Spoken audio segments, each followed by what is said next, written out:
Le nouveau SAMU zonal est en train de sortir de terre. À la team, nous avons pu entrer dans les coulisses du chantier du deuxième plus gros site de France du SAMU, prévu pour l'année prochaine. Il sera notamment déployé en cas de catastrophe majeure, comme des évacuations sanitaires ou un afflux important de victimes. Il regroupera beaucoup de services. Il sera par exemple opérationnel en cas de problème, notamment lors des JO d'hiver. Le reportage de Lauriane Legrand.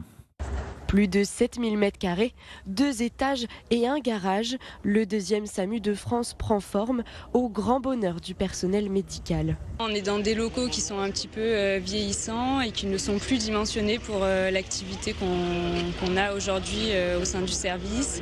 On aura cette fois un bâtiment qui sera à la hauteur d'un SAMU de zone afin de pouvoir stocker tout le matériel nécessaire à la gestion de crise. 10 fois plus grand, ce nouveau bâtiment regroupera différents services comme le centre de réception et de régulation des appels, le SMUR ou le centre antipoison régional. Les appels ne font que augmenter, donc c'est dimensionné pour aussi prévoir une activité croissante sur les prochaines années. Donc il y a des postes encore, d'autres places pour accueillir encore plus de monde. Le bâtiment, d'un coût total d'environ 23 millions d'euros, fait partie d'un vaste plan de modernisation dont une partie est financée par la région. C'est un SAMU zonal qui va concerner l'arc méditerranéen en réalité, dans toutes les crises potentielles, mais bien sûr au service des Marseillais et des Bouches-du-Rhône. À 40 ans, j'étais médecin du SAMU, et quand je vois les locaux dans lesquels on travaillait et les locaux aujourd'hui et le matériel dont ils disposent, on aurait aimé avoir la même chose avant.